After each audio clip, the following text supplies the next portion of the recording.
People often ask me, Dick, you're a physicist.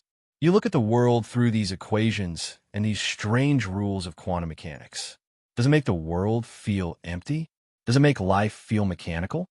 And usually they eventually get around to the big question, the one everyone is afraid to ask, but everyone thinks about in the middle of the night. They lean in close and whisper, what happens when it ends? What happens when I die? Now, if you ask a religious man, he has a book. If you ask a biologist, he talks about decomposition. But if you ask a physicist, if you ask me, I have to tell you something that might sound very strange at first. It might sound crazy, but nature is strange. Nature is crazy. And the truth is, the question itself is wrong. You see, you're under a terrible misapprehension. You have this idea, this intuitive feeling that you are a thing. You think you're a noun. You think you're a static object like a chair or a stone that exists in the world. And because you think you're a thing, you are terrified that the thing will be broken, destroyed, or lost. But you're not a thing. You are not a noun. You are a verb. You're a process. You are an event. And when you understand what that actually means, when you really look at the atoms jiggling and wiggling inside of you right now, the fear of death changes. It doesn't disappear, maybe, but it changes into something else. It changes into a kind of awe. It changes into a recognition of what you really are in this universe. You see, most people think they're the matter they are made of, but that is physically impossible. You're not the stuff. You are the pattern. It is a very confusing thing, isn't it? To be a pattern, but not the stuff. But we see it all the time. Think of a wave in the ocean. You see the wave coming toward the shore. It has a shape. It has a height. It has a crash. You say there's a wave. But the water in the wave is not moving with the wave. The water is just moving up and down. The water that makes up the wave now is different from the water that made up the wave a minute ago. The stuff changes. The pattern remains. You are exactly like that wave. And today I want to talk about that wave. I want to talk about where the atoms come from, why they stick together in this marvelous, complicated shape called you, and what happens when the sticking stops. I want to take apart the machinery of existence and show you that while the pattern might fade, the pieces, the reality of what you are indestructible. It is a journey from the very small, the jiggling atoms, to the very big, the flow of time itself. It is going to require us to throw away some common sense, because common sense is usually wrong when it comes to the deep laws of nature. This is not just physics. This is how reality works. So let's start with the basics. Let's start with the building blocks. If you stand by the sea and you look at the waves crashing, you might feel poetic. But if you look closely, if you look with the eye of a scientist, what do you see? You see water molecules. Countless billions upon billions of them. And what are they doing? They are jiggling. They are moving. They are bumping into each other. Everything is made of atoms. That is the most important hypothesis in all of biology, in all of physics. Everything is made of atoms, little particles that move around in perpetual motion, attracting each other when they are a little distance apart, but repelling upon being squeezed into one another. Now look at yourself. Look at your hand. It looks solid, doesn't it? It looks stable. It looks like it has been there for years. But if we could zoom in, if we could magnify the hand 1 billion times, what would we see? We would see a chaotic storm. We would see atoms of carbon, hydrogen, oxygen, nitrogen, all vibrating, all jiggling. Here is the shocking part. The atoms that are in your hand right now are not the same atoms that were there a few years ago. It is a physiological fact that the atoms in your body are being replaced all the time. You eat, you breathe, you drink, you take in new atoms. You exhale, you sweat, you use the bathroom, you push out old atoms. The turnover is constant. The carbon in your brain, the phosphorus in your bones, the oxygen in your blood, it is all flowing through you like water through a sieve. So I have to ask you, if the atoms are different, are you the same person you were 10 years ago? Physically? Absolutely not. You are a completely new batch of material. You're a new pile of stuff. Yet you remember the childhood home. You remember the first time you rode a bicycle. You have the same personality, the same laugh, the same fears. How is that possible? How can the memory remain when the hard drive has been replaced? It is because, as I said, you are the pattern. You are a dance. If you go to a dance hall and you see a square dance, The people change partners, they move around, some leave, new people come in. But the dance continues. The structure of the dance, the rules of the movement, that is what persists. You are a very specific, incredibly complex, self-sustaining dance of atoms. Now, this brings us to the question of death. What is death in this picture? Death is not the destruction of the atoms. We know from the conservation of energy and the conservation of matter that you cannot destroy an atom. You can smash it, maybe change its form, turn it into energy, but the stuff of the universe is constant. The amount of energy in the universe today is exactly the same as it was at the beginning. So when you die, you do not vanish. The carbon does not pop out of existence. The energy that powers your heart does not dissolve into nothingness. Death is simply when the dance stops. It is when the pattern dissolves. Why does it dissolve? Why can't the pattern go on forever? Why can't we just keep replacing the atoms and stay alive for 1,000,000 years? This is where we have to talk about the great enemy of order. We have to talk about entropy. Now people use this word entropy loosely, like a poetic term for chaos. But in physics, it is very precise. It is a measure of the number of ways you can arrange a system. Think of a deck of cards. If you buy a brand new deck, it is in perfect order. Ace to king of spades, ace to king of hearts, and so on. There's only one way to have the deck in that perfect order. Just one. Now throw the cards in the air. Let them fall on the floor, or just shuffle them. What happens? They get mixed up. They become disordered. Why? Is there a law of nature that says, "Thou shalt be messy"? No. There is no force pushing the cards into disorder. It is simply a matter of probability. It is a matter of counting. There is only one arrangement that is perfect order. There are billions and billions and billions of arrangements that are mixed up. So when you shuffle, you're simply moving from a state of low probability order to a state of high probability disorder. If you keep shuffling, will the cards ever accidentally go back to the perfect factory order?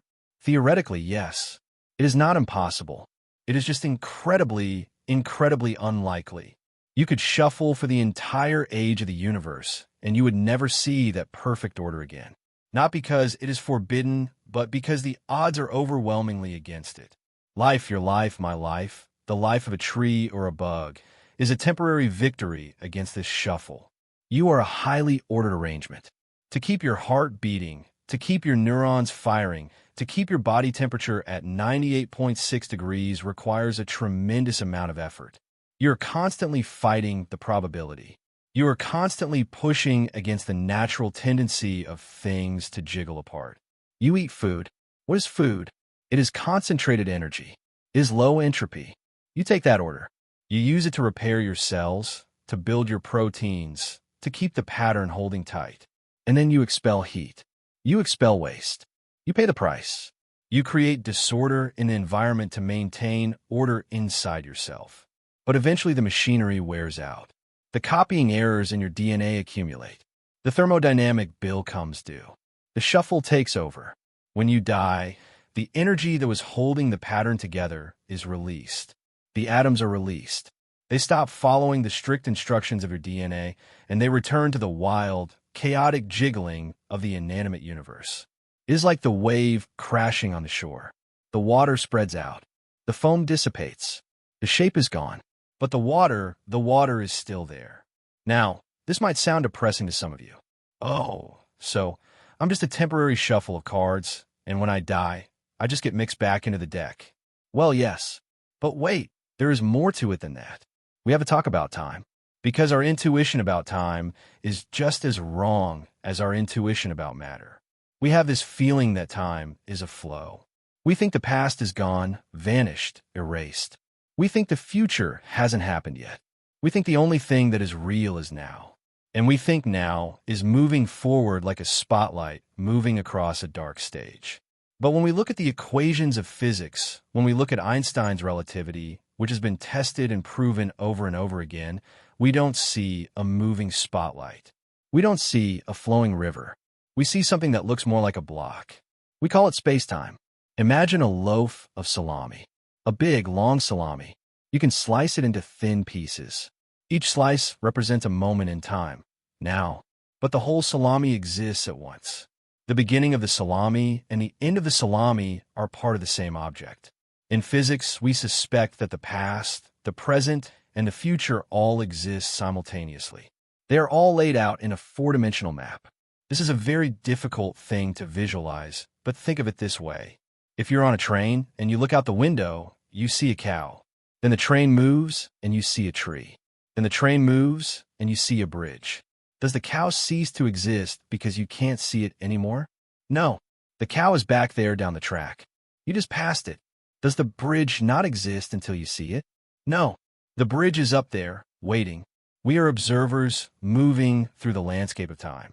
We experience it sequentially, moment by moment, because that is how our brains are wired. But the moments themselves, the events of your life, are fixed locations in space-time. What does this mean for death? It means that your life, from birth to death, is a permanent feature of the universe. It is a thread woven into the fabric of space-time. The year 2025, the year you were born, the year you die, these are coordinates.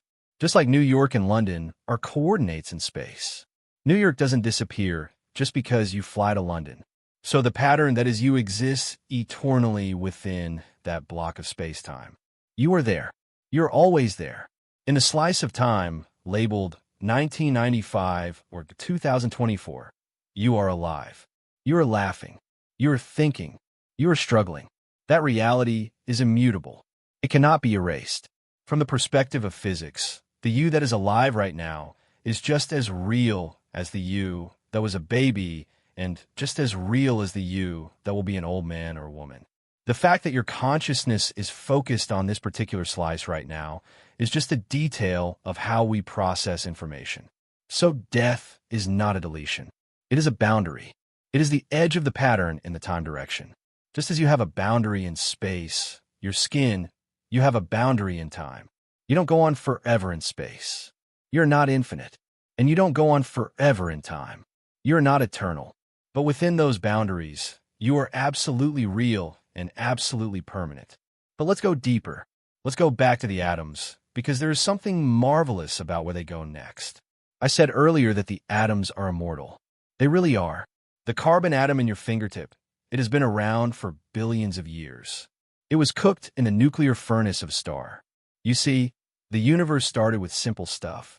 Hydrogen, helium, boring stuff. You can't make a brain out of hydrogen. You can't make a hand out of helium. You need heavier stuff. You need carbon, nitrogen, iron, oxygen. Where do they come from? They are not made in the cold of space. They are made in the center of stars. The stars are the factories. They smash atoms together, fusing them, building heavier and heavier elements. And then what happens? The star explodes. A supernova, a tremendous, violent catastrophe. It blasts these new heavy atoms out into the cosmos. And then gravity pulls them together again. They form cloud. The cloud condenses. It forms a new star, our sun. It forms planets, our Earth. And out of that dust, out of that debris of dead stars, life emerges. So when I look at you, I don't see just a person. I see stardust.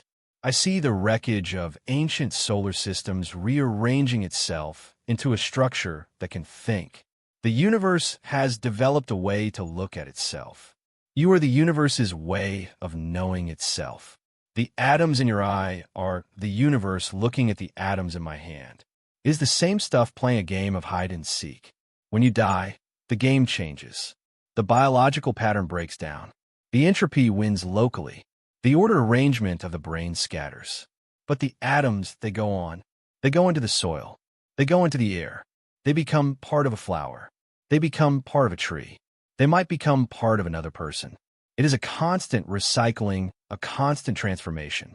There is a beautiful, though slightly morbid, realization here. The air you breathe right now contains atoms that were once breathed by Newton, by Einstein, by Caesar. The probability is such that in every breath you take, you are inhaling millions of atoms that have passed through the lungs of every historical figure you can think of. We are all mixed up in this thing together. We are not separate entities. We are like eddies in a river.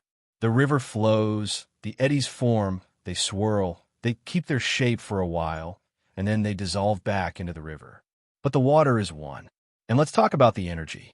In quantum mechanics, we have this idea of amplitudes, probability arrows. We calculate the likelihood of an event happening. When we look at the vacuum of space, we used to think it was empty, nothing, zero. But quantum mechanics tells us that empty space is not empty. It is seething with activity, virtual particles popping in and out of existence, fields vibrating. The vacuum is alive with potential. You are an excitation of these fields. You are a localized vibration. When the vibration stops, the energy returns to the field. Think of a sound. If I clap my hands, a sound wave travels through the air. You hear the clap, then silence. Where did the sound go? Did it vanish? No. The energy of the sound spread out. It heated up the air molecules just a tiny, tiny bit. The motion was distributed. The organized clap became disorganized heat. But the energy is still there. Your life is like that clap. It is a burst of order, a burst of song, a burst of complexity. And when it ends, the energy is distributed back into the great choir of the universe. So why are we afraid? We are afraid because we are attached to the self. We are attached to the ego, the little voice in the head that says, I am important. I am separate. I must survive. That voice is a biological trick. It is a necessary illusion for survival. If you didn't have that voice, you wouldn't eat. You wouldn't run from tigers. You wouldn't pass on your genes. Evolution gave you the illusion of separation so that you would protect the pattern. But physics tells us the separation is an illusion. The boundaries between you and the environment are arbitrary. You are constantly exchanging matter and energy with the world. You are continuous with the universe. When you realize this, really realize it, it is a liberating feeling. You realize that you are not a stranger in the universe. You're not a lonely observer placed here by accident on a rock spinning in the middle of nowhere. You are the universe. You are a part of it, intrinsic to it. You are what the universe is doing at this particular place and this particular time. And just as the universe was here before you were born and it was fine, it will be here after you die and it will be fine. And since you are made of the universe, you will be fine. Not the you that is the name in the phone book. Not the you that worries about taxes. But the deep you, the atomic you, the energy you. There's a glory in this. It is the glory of the changing forms. If nothing ever died, nothing new could ever be born. If the pattern never dissolved, the atoms would be locked in prison. They could never become a new star, a new flower, a new baby. Death is the price we pay for the privilege of life. It is the cost of admission to this incredible show. And frankly, it is a bargain to have been here at all. To have been a collection of atoms that could think, that could wonder, that could look up at the stars and ask why. That is the miracle. The fact that it ends doesn't take away from the miracle. It defines it. A song is beautiful because it has a beginning and an end. If a note went on forever, it wouldn't be music. It would be noise. Your life is music. So next time you think about the end, don't imagine a black void. Don't imagine an empty room where the lights have gone out. Imagine the wind blowing the seeds of a dandelion. Imagine the waves returning to the ocean. Imagine the atoms that have danced the dance of you graduating to their next adventure. You have played your part in the history of the universe. You are written into the block of space-time forever. And the stuff that made you, it has work to do. It has new worlds to build. Nature is a wonderful thing. It is absurd. It is complex. And it is beautiful in its ruthlessness. It doesn't care about our individual egos, but it cares deeply about the conservation of its parts. Nothing is lost. Nothing is wasted. It just changes. And that, to me, is a far more comforting thought than any fairy tale. Now, if this way of looking at the world, this way of peeling back the layers of the onion to see the truth inside excites you, then you are in the right place. We're going to keep asking these questions. We're going to keep looking at the jiggling atoms and the bending space. So please share this with someone who needs to hear it, someone who needs to know that they are more than just a fleeting shadow. Subscribe and join us next time, because the universe is a big place and we have a lot more finding out to do.